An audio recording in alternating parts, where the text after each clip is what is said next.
Or? No, mine's on, but it's fine. Hello, everybody. Thank you for joining us today. I don't know what's going on over here. I mean, I think I heard what's going on.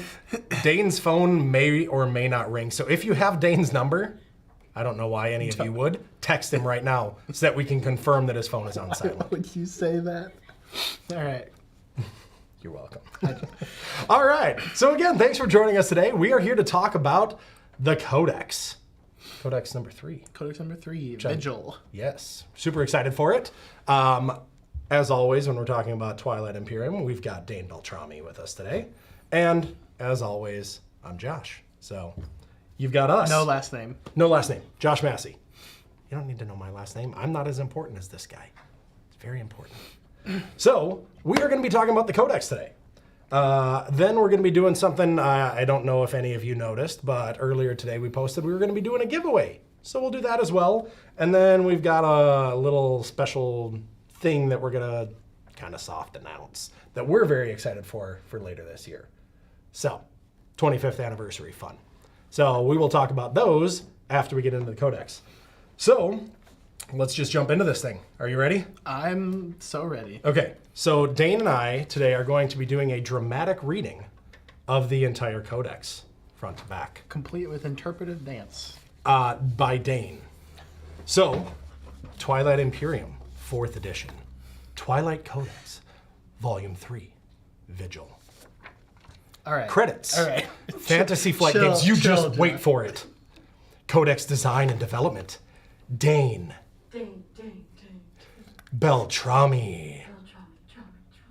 Beltrami. He did not know we were going to do that. So thank you all for dealing with it. And thank you for not getting up and walking out of the room. We are not going to be doing that to you because nobody wants to hear me talk that much. Nobody. Especially me. Thanks. So we do have a lot in the Codex. Obviously, we've got stories in here. We've got information for books that are coming out. We've got stuff for the Genesis system. But we're not really going to be focusing on a whole lot of that today because we probably couldn't give you the best information about those things anyways. So if you do have questions about those, don't ask them in the chat today because we're not going to be able to get to them or answer them because it's just me and Dane. And while Dane is amazing, he knows one thing very, very well from this Codex. So that's what we're going to cover. Okay. But if you do have any questions, feel free to send them into the chat. I do have my phone out here with a chat open to get any of your questions forwarded off to me. Okay. So because we're focusing on TI 4th edition and not the other stuff, we want to start by talking about our non-Keleres faction stuff first. So all of the updates made to existing content. Yep. So Dane is going to jump right into that. We are going to throw a graphic up on the screen for you right now so you can see things as we're discussing. Cool. So take it away. All right. So I have all the components here in front of me, so I'll just read each one as we go and talk about it real quick. First, of course, the infamous extra hero political data nexus. The upgraded one is when you exhaust planets, combine the values of the resources and influence, treat the combined values as if it were both resources and influence. Basically what this means is you have a 3-4 or 3-1 planet. That planet is now a 4 planet, just a 4. And you can kind of spend that however you like, either on as resources or as influence. And this Or is any combination of the two. Can you do a 2 and 2? no, that's not really how spending planets works. Oh, fair. Yeah. That's right. So one reason this kind of came to be, there's 2 reasons. The first is that the previous extra hero was pretty wild. You would basically store up a bunch of tokens to like redraw agendas, and then you would just mill through the agenda deck until you get to ones that give you points. Very few of the heroes in the game have the ability to just directly get you a point, and the extra hero had the possibility of getting you multiple points. So it was super swingy, very unfun. It wasn't really anything that could be responded to either. And then when it wasn't amazing, it would actually just kind of be a huge whiff, which was even worse in some ways. As far as designing that goes, like Extra is the political faction, and I've always wanted it to be the political faction, but stuff that interacts with the agenda phase is really hard to pin a power level on. So this kind of gives them power in both the agenda phase and outside of the agenda phase in a much more metered way. Like it's much more predictable. So this will let them use planets that are good at resources to vote. So they'll actually have a lot of votes during the agenda phase, which is awesome. But then also during the regular game round, they're way more flexible. It is the only hero that isn't like purged, like removed from the game. Like it's an active effect. It's almost like a commander in that regard. So it's a little bit different design space than we're normally used to. It's a little bit kind of like the Titan hero in that regard. Anyway, I quite like the new version, so hopefully other people do too. Yeah. Okay. Moving on to the yin. So, Brother Mylor. After a player's unit is destroyed, you may exhaust this card to allow that player to place 2 fighters in the destroyed unit system if it was a ship, or 2 infantry on its planet if it was a ground force. This just kind of expands the Brother Mylor's effect to cover both space and ground combat. Way more useful. They have trouble. The Yin have trouble against mechs, and this kind of helps shore up that defense a little bit. Give a little bit of a advantage. Nothing huge. Next up, we have Brother Omar, the commander. I never really was satisfied with the way that the previous commander worked, and I was often bothered by the weirdness of like paying for multiple units with like half a resource kind of, and like it was a little strange trying to make that work with production. One of the things that also was never really came through in the Yin like theme is that they're actually supposed to be pretty good with tech, like in the lore. So for Brother Omar, I wanted to push that a little bit, kind of replace their previous effect. This card satisfies a green tech prerequisite. That's the same as before, but now instead of the ground force related effect it had before, when you research a tech owned by another player, you may return one of your infantry to reinforcements to ignore its prerequisites. Basically, you can sacrifice one of your infantry in an experiment to just jump straight to tech that somebody else has, which is pretty useful. Can definitely catch them up in tech and also help them like pick and choose from useful tech that other people have researched without having to go up the whole tech tree. And then we have the hero. This one's wildly different. Quantum Dissemination. It's an action. Commit up to 3 infantry from your reinforcements to any non-home planets and resolve invasions on those planets. Players cannot use space cannon against these units. So, couple clarifications about this card. No, it does not mean that you can commit 3 infantry to every single planet. It doesn't mean that you can commit 3 infantry to 3 planets. It means you can commit 3 total infantry to any non-home planets. Now you can use your other abilities to turn the tide of that ground combat. So you could turn a 1v1 into a 1v2 into a 2v1 using your faction ability.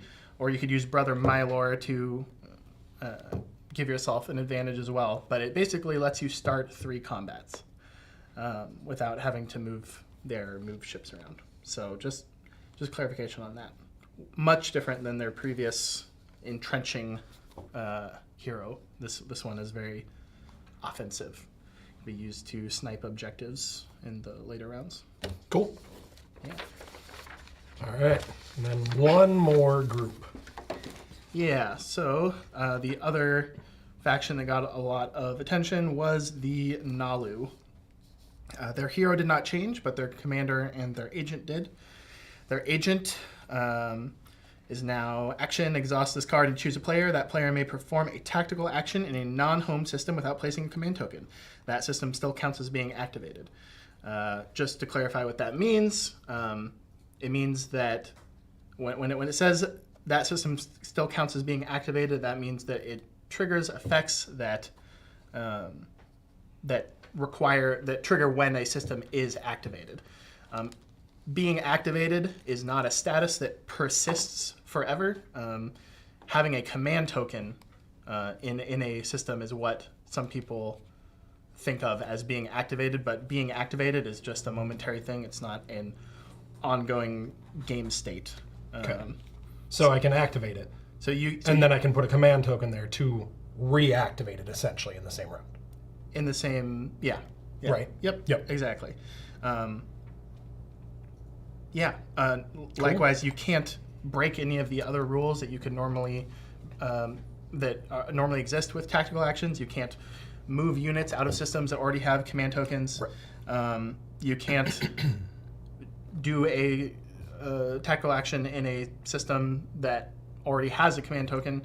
All it does is it just lets you do exactly what it says. Very, very kind of fun and surprising ways you can use that. So it kind of changed that agent to be more in line thematically with the Naalu's 0 token, in my mind, at least. Cool. All right, so the commander is now at any time you may look at your neighbor's hands of promissory notes and the top and bottom card of the agenda deck. It's pretty simple. It's situationally useful. It's not super powerful. It's just meant to kind of expand on the theme of the Naalu's like mental and telepathic abilities. So it replaced the commander that was pretty similar to the Yin one that I mentioned not liking, where you were creating multiple small units and you would end up in this weird resource and production spending thing where there's just lots of rules fiddliness with it that I didn't much care for. All right, and then rather than change a hero, I actually changed the mech. So the iconoclast. Other players cannot use anti-fighter barrage against your units in the system.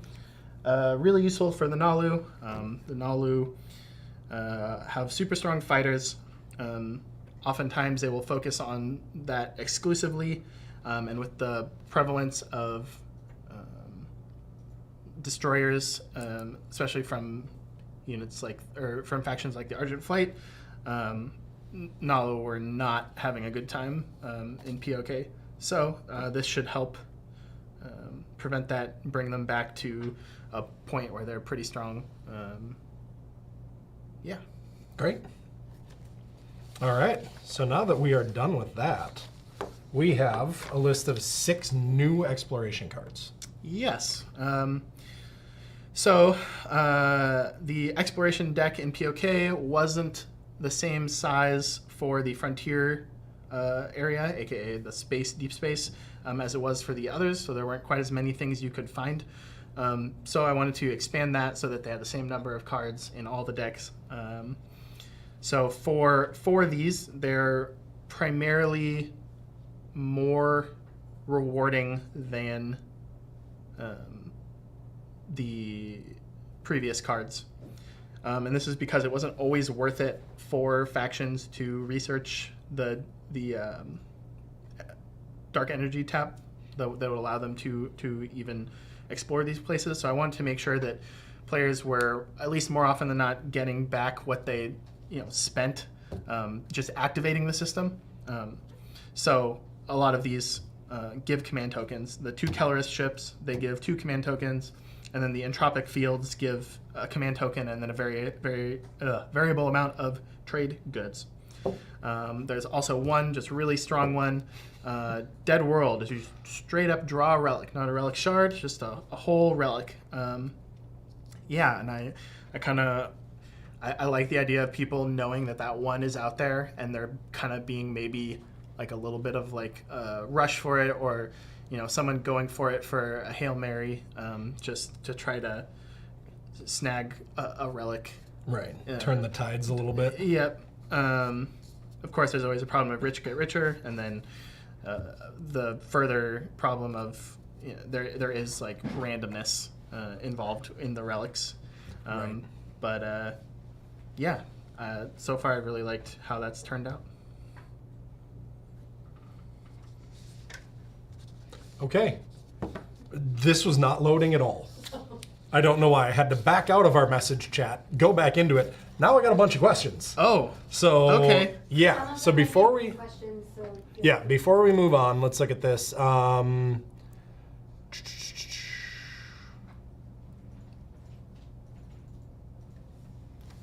have you look at that one, see if you even want to talk about it.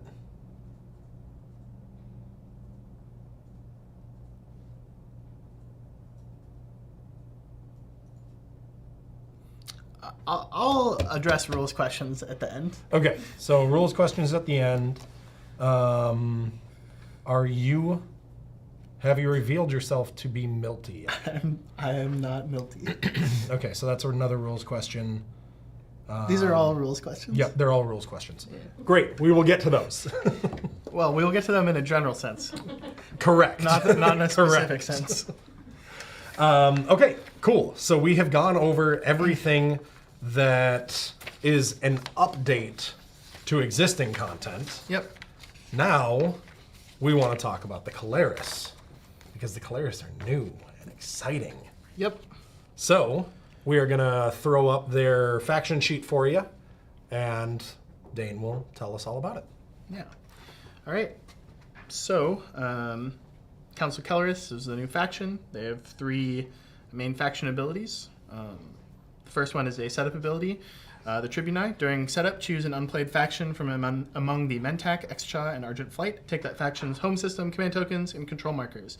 Additionally, take the Keleres hero that corresponds to that faction. So what this is essentially saying is that when you play the Council Keleres and you've printed out all this stuff, you don't actually need to proxy a bunch of punchboard. You are using the faction home systems for one of the those 3 factions, the Mentak, the Extra, and the Argent Fight,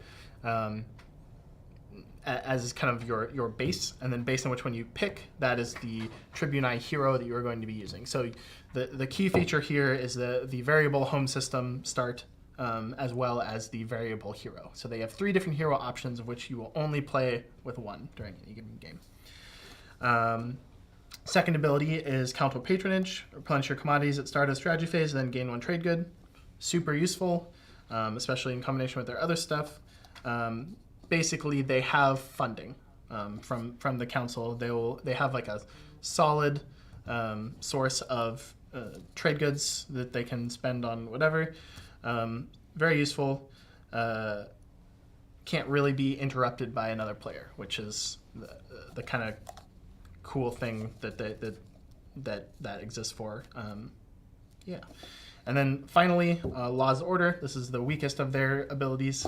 You may spend 1 influence at the start of your turn to treat all laws as blank until the end of your turn. So this kind of is supposed to play into the Keleres' thematic ability to kind of like sidestep the law in the name of the council, which sounds super useful. And it can be situationally very useful, but it's not something that comes up all the time. And it's entirely possible it may not come up at all. But it's there. It's there, and there are certain cards that you can sidestep and avoid with it in cool ways and unexpected ways. It won't come up all the time, but it is there. Cool. Yeah, next up, So we can talk about their faction tech. The tech and Custodia. So let's start with the tech. So first up, we have Agency Supply Network. It's a two yellow Whenever you resolve one of your production abilities, you may resolve an additional one of your production abilities in any system. The additional use does not trigger this ability. That last line is just there. It doesn't chain forever. Yep. It does not chain forever. So you resolve one space dock. You can then resolve an additional one. Super cool. It basically allows you to sidestep production limits in terms of the number of units you can produce. Still have to pay for everything. Of course. But yeah, I quite like that one. And this next one, IIHQ modernization, is referring to the building on Mechatol Rex in Mechatol City. And what it is you are neighbors with all players that have units or control planets in or adjacent. You are neighbors with all players that have units or control planets in or adjacent to the Mechatol Rex system. So thematically, what this is giving you is a permanent presence on Rex, whether you control it or not, which is kind of their thing. Additionally, you also gain the Custodia Vigilia planet card and its legendary planet ability card. You cannot lose these cards, and this card cannot have an X or Y assimilator token placed on it. What that means is the Necro can't take it. Nobody can take the Custodia Vigilia. That is your fortress on Mechatol Rex. It can't be traded. It can't be lost. It is yours, and its ability card goes with it. It is the Keleres headquarters. It is not an actual planet. It's not a planet on the planet. Right. Yeah. It is. But it functions like a planet. So it's 2/3, representing the resources available to the Galactic Council and the influence that they have specifically allocated to the Keleres. Additionally, the Custodia Vigilia planet card. While you can control Mechatol Rex, it gains Space Cannon 5 and Production 3. Gain 2 command tokens when another player scores VP using Imperial. So, basically, it gives you a big bonus when you control Rex. Naturally, if you control the whole planet, it's letting you fortify. And as far as the second thing, what is going on thematically there, this is the Keleres reacting to another empire becoming way too strong, basically. So another empire is making strides using the Imperial card. They are becoming more flexible and adaptive in response to that. Thus, they have additional command tokens to respond to it. So I feel like getting the IHQ modernization is a very early thing for the Keleres. I think so. Jeez. I think it's really good. Having that extra resources that you can't lose, super helpful. And it's got a low prerequisite. It's also really unique in terms of other factions' abilities. Like no one else has a legendary planet that they can't lose. Right. Yeah. Of course, naturally, you can never have units on the Custodia. Just to clarify, there's no such thing as the planet itself doesn't exist, only the planet card. Last two components there, the Omnio Purus, the Keleres mech. Other players must spend an influence to commit ground forces to the planet that contains the unit. Basically, it's bad form to attack the Keleres. They're there to make sure everybody's safe and deal with galactic threats. So, that's what that is supposed to represent. The Keleres writer, after an agenda is revealed, you cannot vote in this agenda. Predict aloud the outcome of this agenda. If your prediction is correct, draw an action card and gain 2 trade goods. The Keleres can bribe people with this. So they would give this writer to somebody else to kind of give them both a little leg up in the agenda phase. So the Keleres are historically, in their short amount of time, underfunded all the time, and they're always trying to side up somebody else and be like, hey, help me out here, and do each other favors. Okay. Yeah, so let's move on to the heroes, or the leaders. Yeah, let's do that in a moment. Are you going to ask me like 10 more rules questions? No, I'm going to ask you one very important question. All right. Is the Keleres faction just the CIA of the galaxy? The CIA. No, but that is something that you can look into much deeper with Embers of the Imperium when it's released. They feel a little bit more like the UN to me than the Fair. More than the CIA. Than I the get CIA. that. I would have been inclined to say kinda if you had asked the UN. Okay. But yeah. So are we going to start with the agent commander, or are we going to start with the heroes? We'll start with the agent. Agent and commander. Yeah. All right, let's do it. All right. Xander, Alexin. Oh, Xander. Xander's in this game. Xander's right there. And right here. Xander, Alexin, Victory III. At any time, you may exhaust this card to allow any player to spend commodities as if they were trade goods. So yeah, you can combine this with your Council Patronage faction ability. You can also use it to convert someone else's trade goods in hopes that they will give you more than you could have gotten otherwise, or maybe to repay a favor. Very flexible, really easy to use and use consistently, but not like overwhelmingly strong. Right.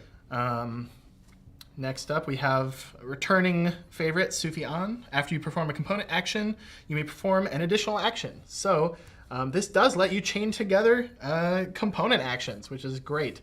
So you can kind of set up a plan if you have a bunch of action cards and then just let it all go. Okay. Wait. You just said something that doesn't make sense to me. What's that? You plan things while playing this game? Yeah, I know. Okay, I don't trust anybody else at the table around me to let me make long-lasting plans. I believe so. Interesting.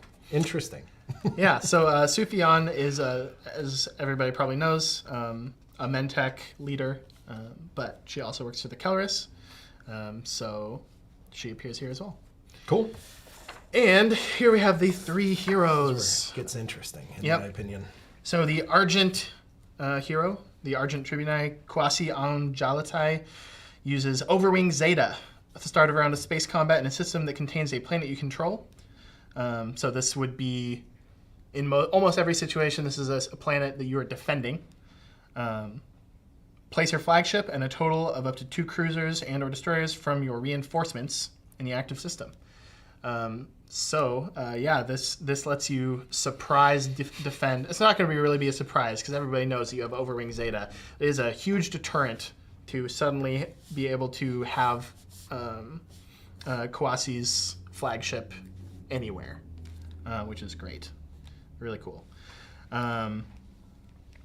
Ultimately, as far as using that to gain points, maybe not the strongest hero, but it is really useful depending on like who your neighbors are. Right. All right, next up we have Odlin Mir, Operation Archon. After an agenda is revealed, you may cast up to 6 additional votes on this agenda. Predict aloud an outcome of this agenda. For each player that votes for another outcome, gain 1 trade good and 1 command token. So this is all the political favors of the Keleres coming together in one thing. What's cool about this is it uses the templating of a writer, but you can still vote, unlike all the writers, which is cool. So you're making a prediction and you're still, you're also going with it, able to vote, I mean. All right, and then lastly we have Harka Leeds, Erron's Covenant. She is the Mentak Tribuni. Action, reveal cards from the action card deck until you reveal 3 action cards that have component actions. Draw those cards and shuffle the rest back into the action card deck. So this pairs really well with Sufyan. Mm-hmm. So you would use this. This is like my kind of card, like because I like silly things. Like it could be kind of hard to assure that you're going to get anything useful that works together, but you can kind of make a cool chain of actions and execute this plan all at once using a combination of Sufyan and Harka Leeds, which I think is fun. Right. And I just reread Sufyan. That's after you perform a component action. A component action. So that's But specifically... it's not a one-time thing like the other one where it gives you the extra production, but only once. This is component. Yep. And then another action. In TI, that's not always a good thing. Not always, In but fact, it gives you the it's possibility. almost rarely a good thing. But having that option to do two things back to back without a response, because it's a problem with a lot of the plans when they come together. Is you start a thing and people respond to it, and then you're just like, well, I can't do anything. It is also specifically only component actions, and there aren't. That's very limited. So it can't be tactical actions. You're just looking at specific cards and then some tech. But I do have to say, all the many times I read over the Codex, I never noticed that it wasn't a limited thing.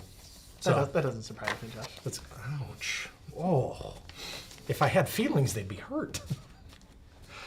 All right. Well, Dane, thank you for that. Yeah. Now we know a lot more about. Well, I mean, anybody who's read it knew the information, but now a little more of the background of it and the choices and all that. Yep.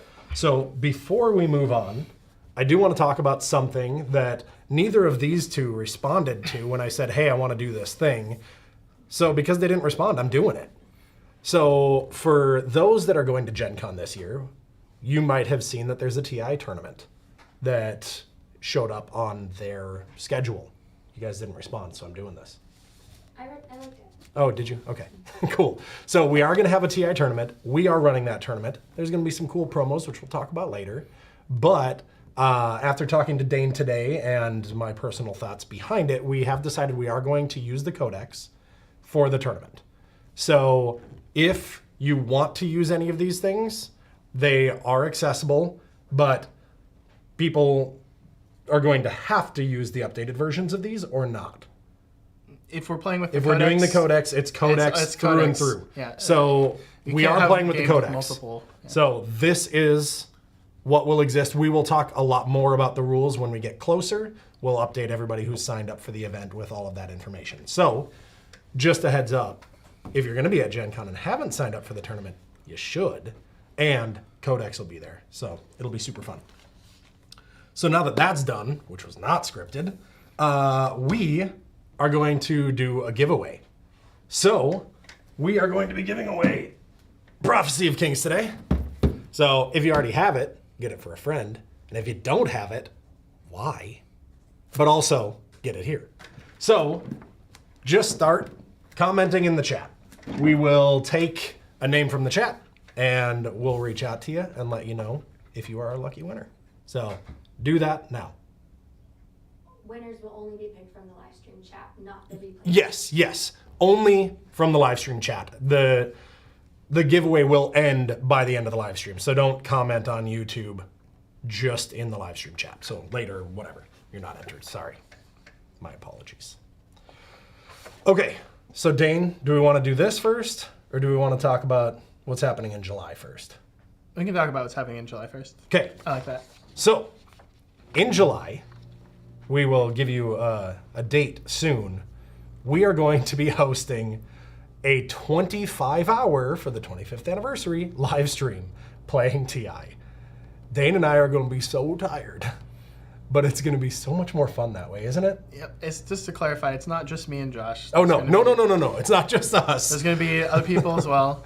Yeah. I believe the plan is that we're going to play 3 games. Yep. Is that right? The idea is to play 3 games in that 25 hours. Hopefully, we'll be able to get through each game in about 8 hours time and then have a little bit of time in between to talk.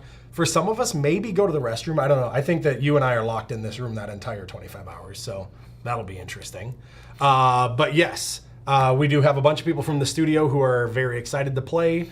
We've got Xander, who's behind the camera today, but will be here the entire time as well, and it's just going to be a good time. Yeah. And because it's 25 hours straight, no matter where you're watching from, there will be a good time for you to watch a game. So, great. It's true.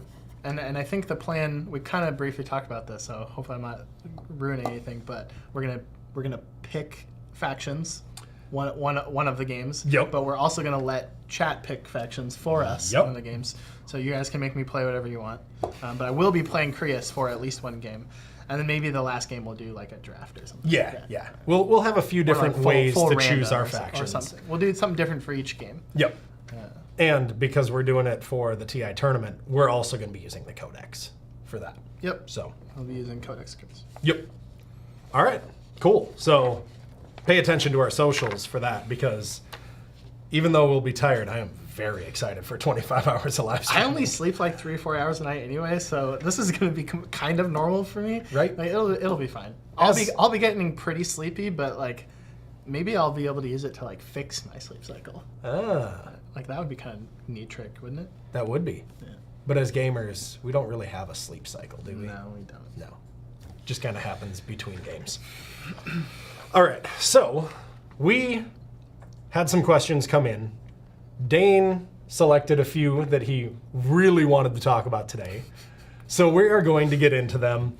And no, I'm not going to apologize in advance. I wrote all these questions for Josh to ask me. Right. He doesn't know what any of the answers are. I'm just using this as a soapbox, so Yep. it's fine. So we actually do have something if you want to stand on it. Your No, head might be out of frame. I'm but, Okay. All right.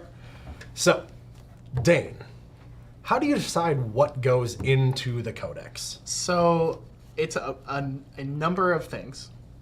One, first of all, is what I feel the game needs, like above anything else. Of course.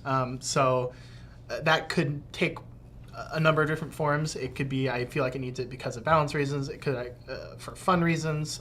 It's like filling a hole that was there, maybe that I didn't realize at first or that I figure out later. Or maybe just inspiration struck me, and that's what I wanted to do. There's no one good answer for this. But all of the things I've said above are reasons that I have put content into the first three variously. So, yeah. Okay. Yeah. Great. And this is a question that you get a lot. Yep. So I'm asking you from the community. All right. They ask, please do this faction next because this specific faction really needs it. Yep.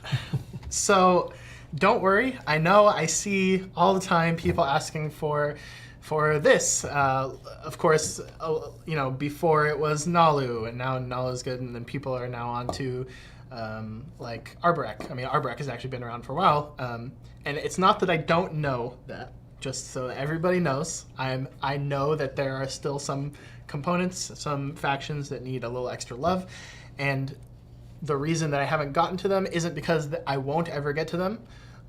It's one of two reasons. It's either I felt like something was more pressing, but it's usually not that. It's usually I haven't had an idea yet that I liked well enough to warrant it being the feature of the next codex, basically. Like, yes, I will eventually cover these factions that you guys are asking for, but that doesn't mean that every component's going to change. Right. It doesn't mean that it's coming in the next codex. It just means that when I finally have an idea that I like and I'm ready to move forward with, then I will touch that faction. So don't worry, like it'll come. I don't mind like people asking for it, Sure. but I just don't want them to feel ignored when I don't. You don't want them to feel ignored when you're ignoring them because you're not actually ignoring them. Yeah, I'm just ruminating. Right. And it's a long process, and I work on this in my like in between time, like Right. like my other projects and stuff like Yep. that. So sometimes it's really long and drawn out. So there can be a lot of time in between it. Right. Because this is a very, balance is incredibly important with this. So what you change, how you change it, how that affects everything else that already exists. It's not just this one thing doesn't work well, so I'll update that. Yeah. But then you break multiple other things, right? Yeah, it's really the breaking things that is a problem. Right. The as much as people in gaming communities, not just TI, in every gaming community, talk about balance. Balance is really just like a horseshoe type thing. Right. So especially in TI, which does have self-balancing elements, which is sounds like a really lazy thing to lean on, but it is true to an extent. I'm more concerned about fun. Right, Fun, of course. and like negative fun, because there are some things that are fun for players that are negative fun for the rest of the players. Wow. Yes, the rest of the community, the rest Brain of the... turned off mid talking. I like that. Okay. So yeah, don't worry. I know what you guys want, and I'm not just going to ignore it. Cool. All right. So, Codex in general Yep. adds a little bit of stuff to multiple aspects of the game. Yep. Is that not against your stance on modularity on the design for TI? Yep. So I've seen this pop up here and there.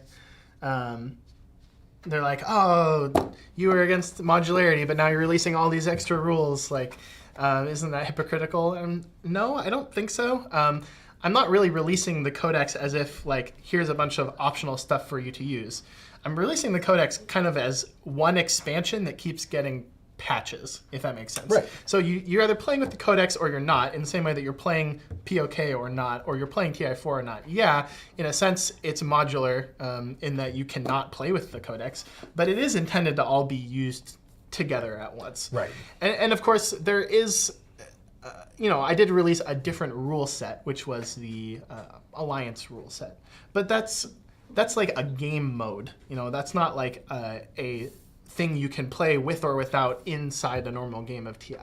So it's a game mode in the same way that you are playing a 12 or 14 point game is mutually exclusive. Right. Or you're playing a scenario which is mutually exclusive with playing building the galaxy like normal and choosing factions like normal. They're different like game modes, but I don't see them as like modules. I still have the same stance. Okay. Well, I was just going to ask, because we haven't talked about this. So what is your personal stance on just modularity in general? Yeah, I mean, I like modularity in a lot of things, and it was actually I've talked about this many times before, both on podcasts and like various internet locations, but I'll just reiterate real quick. I like modularity. Modularity is great. It's useful for a lot of things.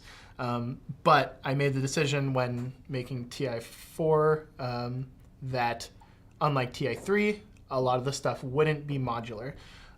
It would instead be like a holistic expansion where everything, or a holistic game with no extra things. And the same is true for POK. When you play with POK, you play with all of POK. Right. And the reason is because that makes it so that the systems can be a lot more integrated. If I were to make a faction like the Nazroka and a system like Distant Suns Exploration, if I wanted those to be modular, I couldn't make Nazroka interact directly with Distant Suns as part of the thing. But that's their thing. Like, they're the exploration faction. And in the past, a lot of these systems have been like kind of infamous for being popular, unpopular. Some people like this, some people like that, and it's totally fair that people like to customize their game or whatever. But everything in TI is intended to be used kind of all together. Okay. You don't have to play with the codex. That's totally fine. I am not offended. But it is, if you play with the codex, it is intended that you use it all together. Now, that doesn't stop you from using only parts of it. That's totally fine. Like it's whatever your game group wants to do. I have no problem with that. No one should have any problem with that, as long as everyone you're playing with has no problem with that. Right. House rules are a thing. House rules are a thing, and I'm totally for them. Yep. There are fixes and cards and components out there that are better than anything I've made. So it's totally fair. You do whatever you want. You do you. You have my blessing. You have my encouragement. Ooh. How do you give those blessings? I'm intrigued. Via space crossing cannon. Space cannons, of course. So just to confirm then, Yep. there are a lot of different things in TI. Yep. When playing at home, use what you want. Use what you don't want. Yeah, I've actually seen people have come up with ways to have a non-distant Suns Nazroka. Okay. Which is cool. That's really great. If you don't want to use Distant Suns, but you still want to use Nazroka, that's a sweet way to do it. I kind of toyed with the idea of having like releasing like rules for how to play those without that, and then I eventually just dropped it because I was just like, no, that goes against what I wanted. If people want to do that, they should feel empowered to, but it's not something I'm gonna explore. Okay, cool. So one question before I hit the last question here. It's not. It is not a rules We're going off question the yet. script. All right. If you could choose another setting for TI, what would it be? I'm intrigued by this one. Another setting for TI. So not like a space opera, like another setting for the game itself. I would say so same for game, the mechanics, same game, things but like that, different mechanics. That's what I'm assuming they're asking. This is the question I was given. I like an existing IP. Like if they're still in the chat, maybe let's come back to this. I'll Okay. like ruminate on it, but like clarify what you mean by that, because it would like, are we talking an existing IP, a different genre, or are you asking like if like in TI universe but a different like type, a genre of game? Like clarify your question, and then we'll come back to it. Okay, cool. Right. So now, before I get to the last question, which is the last question, but only you know that, they don't know that, and I'm not going to tell them that. All right. So we've got all these rules questions. Yep. Some of them are pretty deep. So, you ready for this? Yep. All right. I'm not going to actually ask any questions. Yeah. Tell me Okay. how you feel about these rules all right. questions. So I love rules questions. So rules questions are really interesting, and I feel like a lot of people look to me for permission on how to resolve rules questions, which is totally fair because I designed the game. But right. You would not believe the number of rules questions I get, Josh, and it is amazing. I don't want to imagine how many rules questions you get, so don't tell me. So there are kind of like 3 different types of rules questions though that like I don't like to get. So the first one is this type of rules question where they're like, here's a card or a component. Here's a way I could resolve it. I could read this, and here's another way I could read this. And the first way that they read it, very reasonable. And the second way is absolutely catastrophic. Right. But then I receive this rules question, and I'm like, all right, listen. Did you really need to come to me with this? Right. Like, they know the answer. You know the answer. Like, just read it the way that it I think is clearly intended to be read. Right. That doesn't break the game. Yep.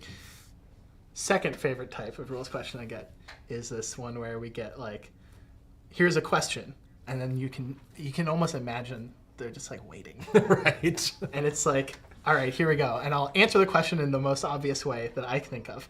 And then I get a ha, but that does this. I'm like, well, then if you knew that, then why did you then why did you ask me that? Like, there's so many interactions in this game. There are literally thousands, like tens of thousands of possible ways that things could resolve. So it's definitely, if you know that, like you're not gonna make me feel got. Like I'm just like, okay, like I've had to walk things back publicly before because of this. Right. Which is always funny. And then, the last type of rules question. What was it? I don't know. I didn't read that. You told me not to read below that line. It's a question. It's a question that's not a question. It's like it's a question that is just pointing something out. Sure. I'm like, okay, yep, that's right.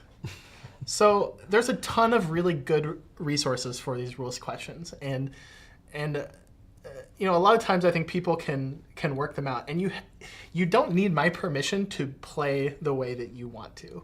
Like this goes back to the previous thing. You really can play these however you want within reason, as long as everybody agrees. And there's tons of community resources for these. And I like answering rules questions, but like kind of go through that list first before you send it to me, because then like that helps me answer the ones that are like really real. Right. That there aren't already answers for out there. Love you guys. Cool. And then I mean, before asking a lot of these rules questions, like you just mentioned, Yep. a lot of them are already out there. They're out there. Go find them. Yeah, there's community resources. I've done kind of unofficial answers, when I can. Of course, nothing is officially official forever until it's printed, the Right. FAQ, which I don't always have time to update.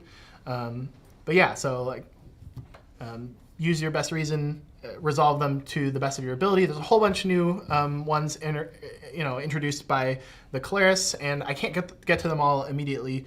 So, look at what you think the intent is and resolve it in the way that doesn't break the game. Right. Yeah. Makes sense. Yeah. Come to a consensus, and then eventually, when I can, devote some time to the FAQ. Don't worry, there will be an update, and it'll be great, and everything will be fine. Perfect. All right. So, did we close entries for the Yes, so we'll. for the giveaway? after Yep. the shoot. Okay, cool. I just wanted to make sure that happened. Yep. So we have closed the entries for the giveaway. If you are that lucky winner, you will be contacted after the live stream. So watch all of your infos and hopefully you're the lucky winner, because if nobody wins, then I have to take it home. And then I have too many copies, and that doesn't make any sense. Okay, cool. So there was one more. Did we get a response from this TI setting person again? We'll comment in the actual YouTube video with Dane's answer. Oh no. Okay. Okay. Cool. Yeah. So we'll hit you up in the video with the answer to that one. Okay. Cool. So then there was one more question that I will ask you. It's not a rules question. Do I know what this is? You don't. Oh, okay. This stuff coming in from the chat. All right. Gotcha. What is your favorite secret objective? What is my favorite secret objective? And if you have more than one, you can tell us a couple. Become a martyr. Okay. 100%, for reasons that a ton of people already know. Okay. Yeah. Okay. Remind me what that one does. AKA remind everybody else It's like if they don't know. it's like when you get like attacked in your home system, and like you can You become just a martyr. got it So you basically get a point by by giving it up. being a tasty target. It's really great. Okay. And the more people don't like it, the more I like it. Right. Seems to make sense. Yep. From what I know of you. Is there like, why are you laughing? Is there a bunch of, is there chat going on? No, All right. there's a lot of Dane sent an email. Oh, good. All right. Well, I think that's it for today. So, couple reminders before we finish up. TI tournament at Gen Con. Be there. It's going to be super fun, and I'm super excited for our promo items and prizing. So, if you can make it, be there. I can't wait for it personally. 25-hour live stream in July. Watch our socials for that and for more information. And yeah, other than that, just thank you for being here, Dane.